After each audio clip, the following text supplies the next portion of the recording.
Access to Democracy is made possible thanks to the following organizations. Sheridan & Dulas, PA, a family and criminal defense law firm that has been serving clients in Dakota County and throughout Minnesota for over 40 years. Ranked a Tier 1 Best Law Firm by U.S. News and World Report every year since 2009. Sheridan & Dulas are here to help you in your most difficult life circumstances. Established in 2007, 45th Parallel Distillery was among the first 50 microdistilleries in the United States. Based in New Richmond, Wisconsin, all aspects of production occur at their facility.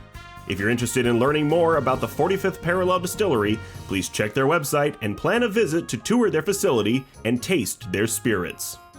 Truestone Financial, with locations in Minnesota and Wisconsin, has proudly served its members since 1939. Truestone engages, educates, and supports its members to ensure they have the tools to empower their financial well-being. Truestone Financial, your neighborhood credit union. Learn more at truestone.org.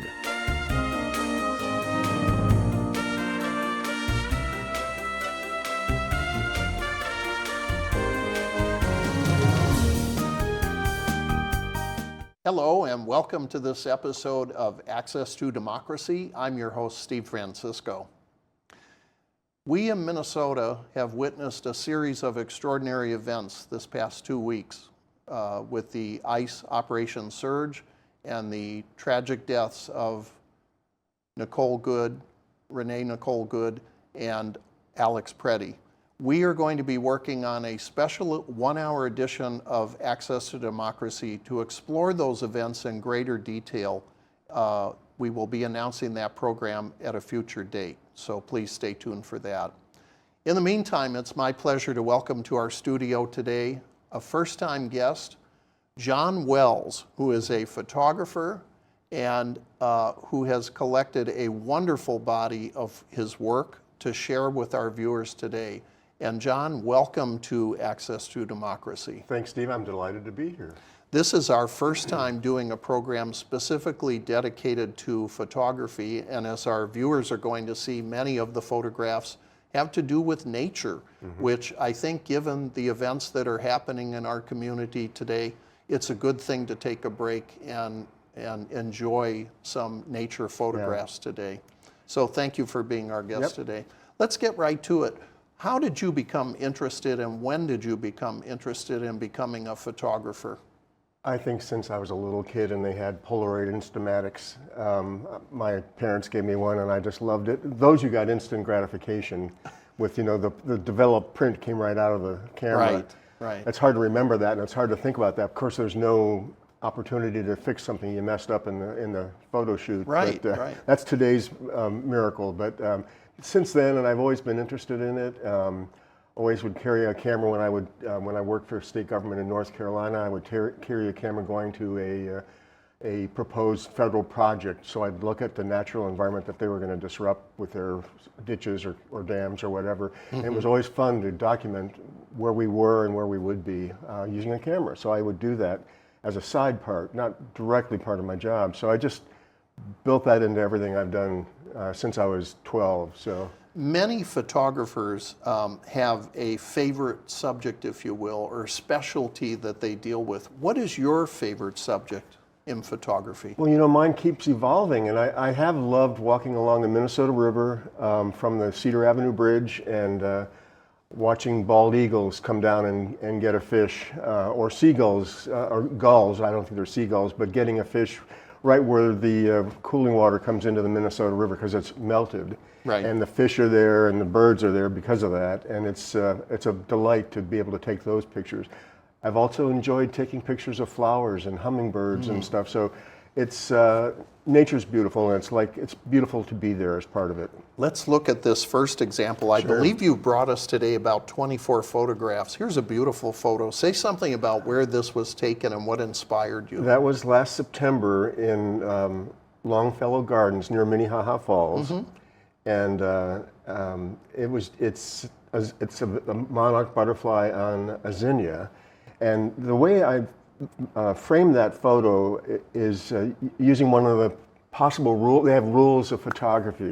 One is related to thirds. You have the object of focus on one of the thirds in the picture, or something called the Fibonacci circle, which is just a thing that curves around, and it was a relationship developed by a guy named Fibonacci from Italy in like 14 or 1500, and it describes nature.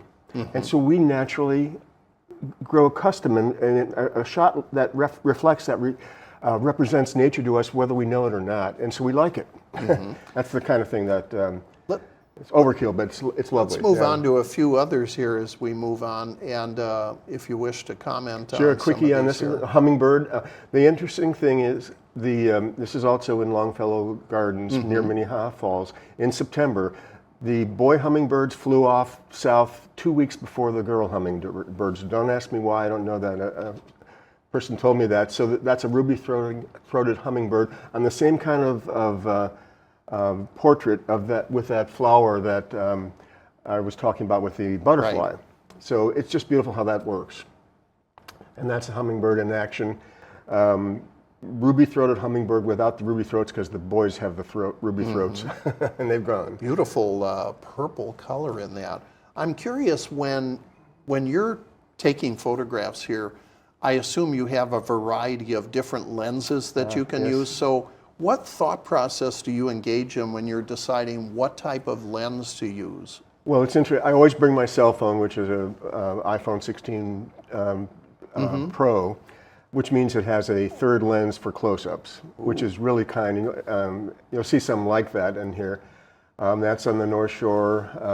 And that you might see, what I did with editing after the shot was zoomed in a little bit on it, and then I also added structure to the ice. I didn't create it, it was there, right, but your eyes wouldn't necessarily see that detail. So it's a kind of a neat thing to do.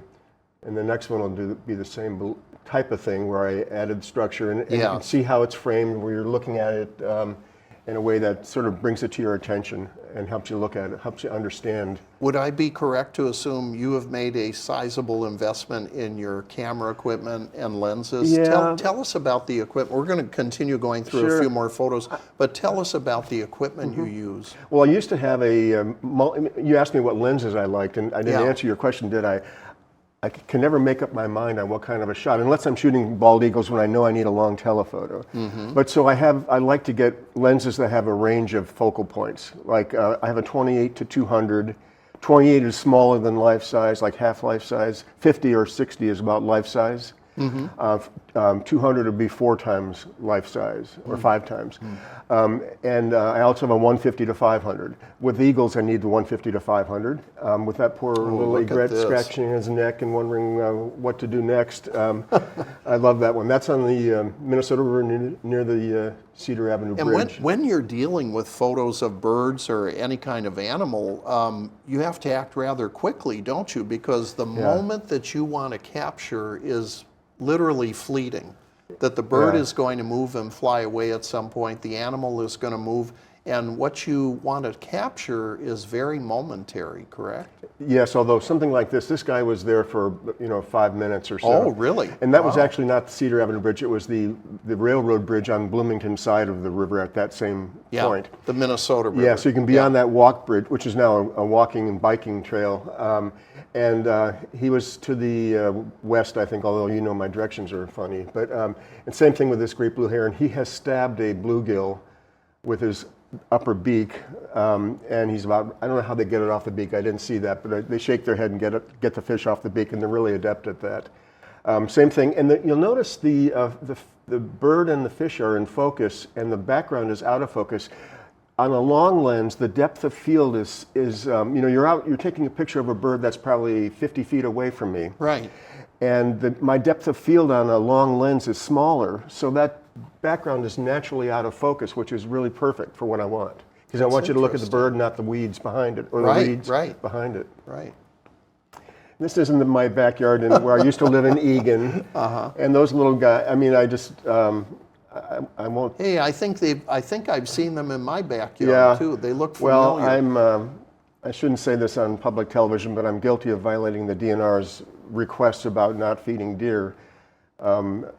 I think I'm past the statute of limitations for that violation, but so these guys would come up for apples or carrots and or gals and got to know me, but and trust me. And they would see me in a car driving up to my house, and they would know it was me and not be afraid. So it was really quite lovely. It's really an extraordinary photo that you literally see the gleam in their eyes. Yeah. And what I did editing is I did brighten their faces a little bit. Right. And I added those bubbles because I thought they were in Never Never Land. But so those were my addition. Now the flowers before us, those were natural, just reflecting on the lens. Yeah. So a big difference there. These are a couple of trumpeter swans, I believe by the railroad bridge in Bloomington near Cedar Avenue. Mm-hmm. I like the symmetry of what they're doing. This is a bald eagle on the Minnesota side. The national symbol there. And he's staring at me like, what are you doing, bud? And he's pretty close to me, maybe 30 feet away, and I have my big lens. And I was debating how to frame that picture. I could have chopped off the bottom half of him, but I just sort of wanted to have the whole bird in there, and the branches kind of help you frame it. Right. In a way you might not think about. And a blue sky background doesn't seem to hurt at all here either in terms of the composition of the photo. Exactly. Really kind of brings out the details of the eagle's feathers and his head. Yeah, pretty remarkable.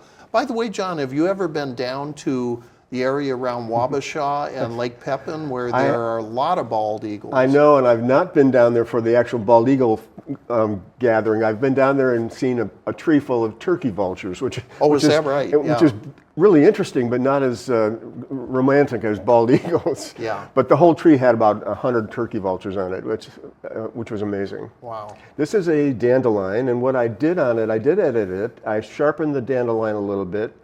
It didn't affect it too much, but I blurred the rest of the grasses behind it intentionally, and then after I blurred them, I sharpened them, which is why you have a kind of a mix there. But it helps me anyway, focus on the dandelion. And what photography is I like to take a picture of what I envision, not what I necessarily see. And so I might edit it to move it more toward what I envision, and to me that has some magic to it. Mm-hmm. Somebody else might not like it, but I liked it. So it's beautiful. And that's a bald eagle in action. I've got a whole series of that, but coming and going before he caught the fish. That's actually by the 35W bridge on the Minnesota River, and I wanted to catch the splash where he pulled the fish out of the water, and I saw him in advance, and it was really quite a stitch. Did he drop the fish? No, he's got it right there. Oh, has he got it? He's still got it. Yeah. I see. I'm sorry, I was confused by this here. It's that's where his splash was. That's where he picked up the fish. Where he picked it up, and then this is a remarkable photograph in terms of the reflection that the eagle is casting on the water. Yeah, I wanted to capture that too, which is why the photos maybe it's maybe sort of on the left third of the picture, but it's a little bit violating the rules, but the rules are always made to be broken. And you need to break them if you want to get all those subject matters in, those three areas of focus, which I really wanted to get in there. I like that. The rules are made to be broken. Yep. And when we're talking about the visual arts, that's how art is created. Yeah. It's all about perspective, right? Yep, for sure. That's in my front yard in our place in Egan. 2 squirrels. And I added the bubbles. I couldn't resist doing that. Yeah. But the one is sort of nuzzling up against the other, and there was a squirrel family in there. There were actually at least 4 squirrels in that little nest. I don't know. I assume that big one's the mom, but I couldn't tell you. But and I took that shot through my front window. So I'm able to zoom in on them with I had my big lens on the camera to get a little closer. The tree is only about 15 feet away, but that was kind of fun. Oh. And that was just to the left of that tree. Turkey. We had turkeys, wild turkeys coming through there, and actually they come to where we live in Minneapolis now too. So it's really quite amazing how they've accustomed themselves to coming. And the bubbles or that orange patch there is natural. That's the reflection in the window of light around that bird. I didn't add that. Yeah. So I love that guy. You know, I'm always amazed when you consider that we live in the midst of a metropolitan area of close to 3 million people, I believe now in the greater Twin Cities metropolitan area. And the amount of wildlife that are in close proximity to that big a population. A few years ago, my wife and I were at home watching a movie on television in our basement, and we looked out our back door window, and here was a group of 10 deer that went running. It was in the winter. Yeah. They went running across our backyard, following each other, and ran through our townhouse complex. Pretty amazing to see. We've also seen everything from wild turkeys, which we saw the photo here. We've seen that, and we had a fox in our neighborhood a couple of years ago. I had a coyote in my backyard in Egan. We had a coyote this past summer in our Okay. complex, and had to put a warning out to the neighbors to make sure that they kept a close eye on their pets because of that. But it's remarkable. We get so caught up in our busy day-to-day lives, we forget about all this natural wildlife that is all around us. It's just gorgeous. And that's just a close-up of nature. Okay, I can't explain. That's a vine with a leaf that got caught in the vine, and it just tears me up. And it's almost like that same Fibonacci loop thing. And they can be inverted or upside down or whatever, but it means that that picture will grab you in ways you don't understand. And for me, it does anyway. The next one I love too. My wife plays cello.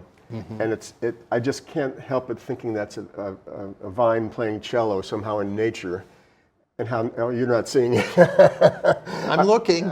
Keep trying. Somebody out there will think that. I hope. But anyway, it just drives me crazy. But John, that's actually a very good point you're making right now, because people can look at the same photograph or a piece of art and they see different things. Yeah, and that's the beauty of it, isn't it? It is the beauty of it. Yeah.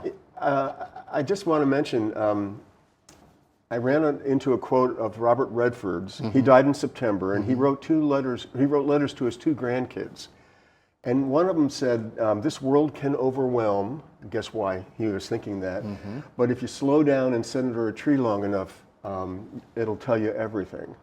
And another, in that same letter, and if you forget who you are, draw something, and I would say take a picture of something, or go for a walk alone. Nature remembers you. Wow. That's from Robert Redford last fall, 2 days before he died. And it just makes me think of this stuff. That's a beautiful thought, because, as you're quoting Mr. Redford there, I'm remembering during the pandemic when we were told to socially distance from everyone, my wife and I found great comfort in actually going out and doing a lot of hiking through Lebanon Hills Park, not far from our home here in Egan, or going over to any of the nearby parks, even Thomas Lake Park right next to where we live. Yeah, I love it, yeah. And there's so much around us, and just that ability to reconnect with nature while it seemed the world was in chaos. Seems kind of relevant to what we're going through right now. It does. And that's the picture of the swans, trumpeter swans here, was near the Cedar Avenue Bridge in Minnesota River. But there's something in photography, and what grabs your attention is odd numbers. It's a rule that is broken frequently, but there are 5 geese, swans there. Excuse me. Swans. My bad. But it does sort of sit nicely. I don't know. Maybe I'm. As my father would say, scratching where it doesn't itch, but I think it's a beautiful shot, partly because of that. And that's one great blue heron right near the dam where the water from that power plant by Cedar Avenue Bridge by the Minnesota River. Black Dog Power Plant. Yeah. The lake comes out right there. Right. This guy was flying from one side of the creek to the other, out on the downstream side of the dam, and I was able to catch him. He was only like 15, 20 feet from me. Great blue heron. So it's lovely. On the other side of that walkway, right in the river, is always open because of the warm water coming in from the heating lake. And there's lots of fish there, and that's where the eagles will often go when everything else is frozen up on the river. And even gulls are there too. So it's a real beautiful spot. I often think, people have heard this before, that prior to our modern era of interstate travel, rivers were really the highways of the old world, as it were.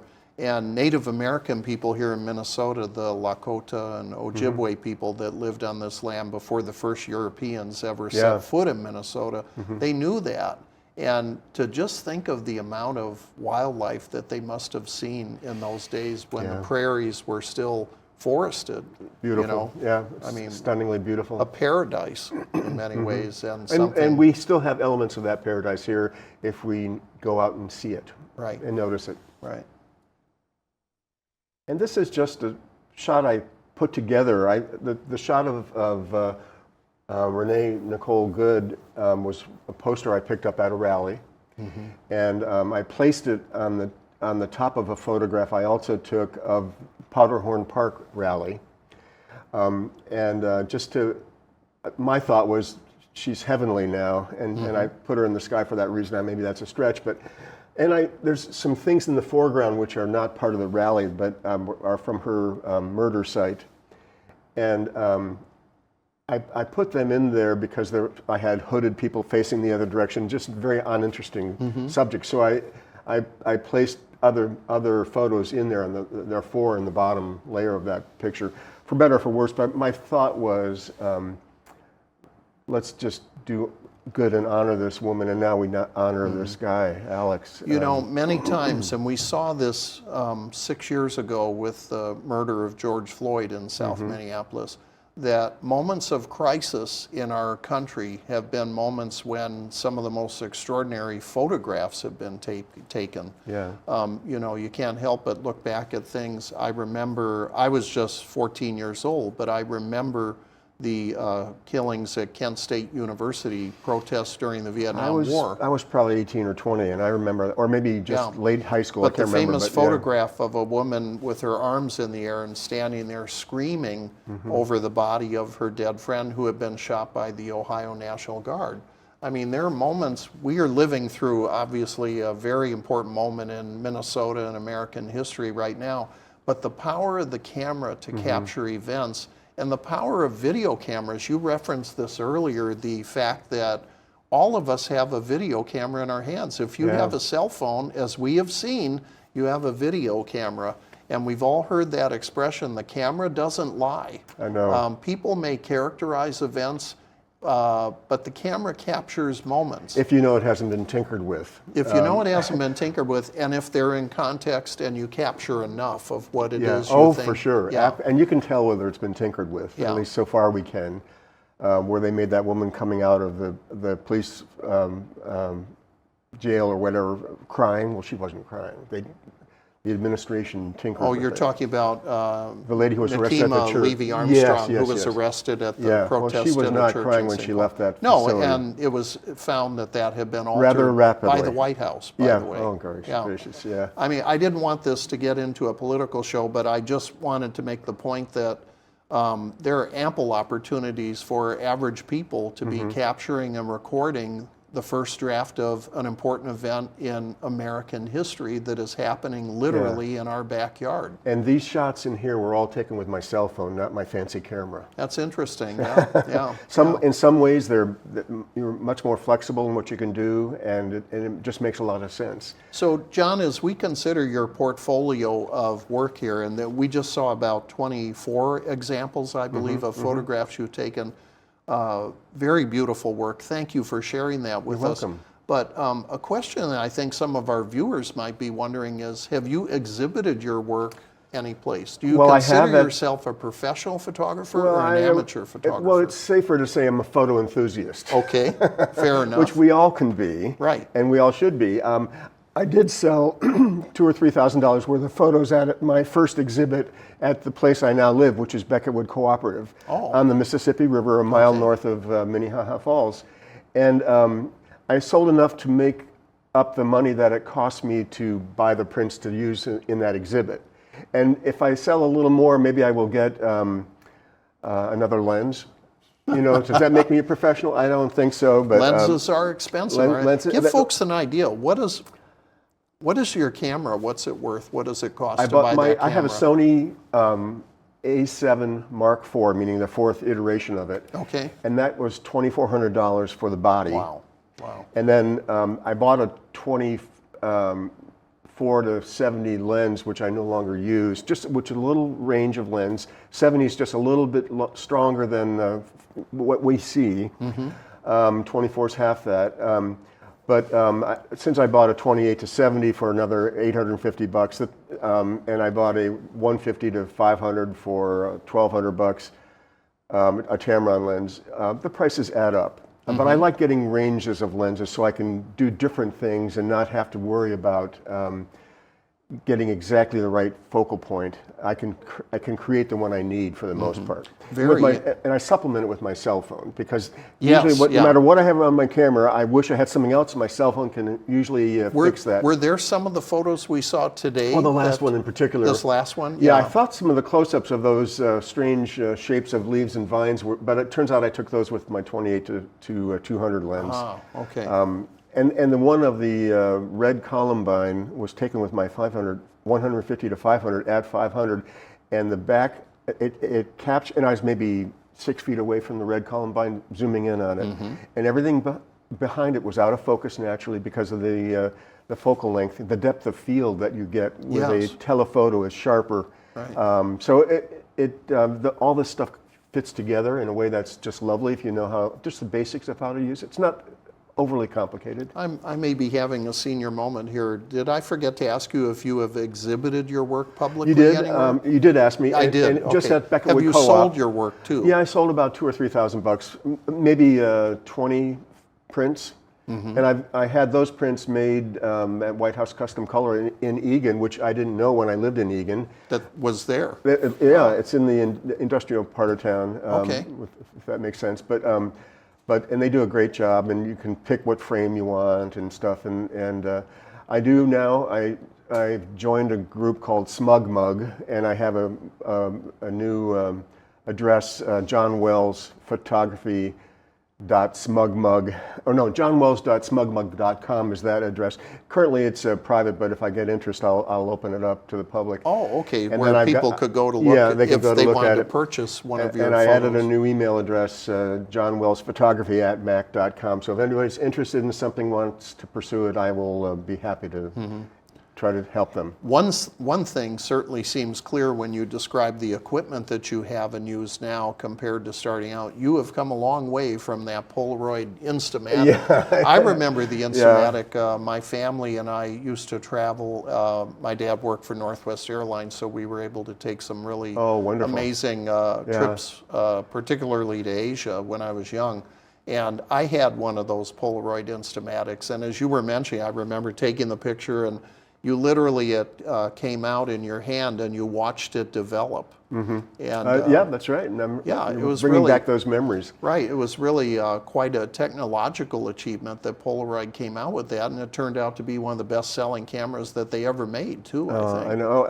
What a deal. I mean, it's fun. When we go to Europe, I bring my big camera, but I don't bring my big lens usually, because I don't think I'm going to see bald eagles 200 yards away. But you never know, do you? So, does teaching photography interest you? Would you like to teach at all some of the things you've learned during a long career as you call yourself a photo enthusiast? Yeah, I enjoy sharing what little I know about it, with and your friends I'm happy to do that. Yeah. And actually, some buddies of mine where I live now, we're putting on little seminars and stuff, and like how to make photo cards. Greeting cards from your 4x6 photos, and you can buy. There's companies that sell you the outline of the card, and you place your photo in it. It's wonderful. It's a lot of fun. And there's some companies like Snapfish where I can get 100 free prints of 4x6s a month. Wow. Every single month, and they charge you $20 to mail it to you, but it's still pretty good for 100 prints. So I've got tons of prints waiting for the opportunity to get placed in a greeting card. Well, very good. John Wells, self-described photo enthusiast, thank you for sharing your beautiful work, your photos of nature with us today. You're welcome. Thank you for giving us some insider tips about how great photography is created. And come back and visit us again. We can see some more of your work. Thank you so much for being on Access to Democracy. Thank you. Appreciate it, Steve.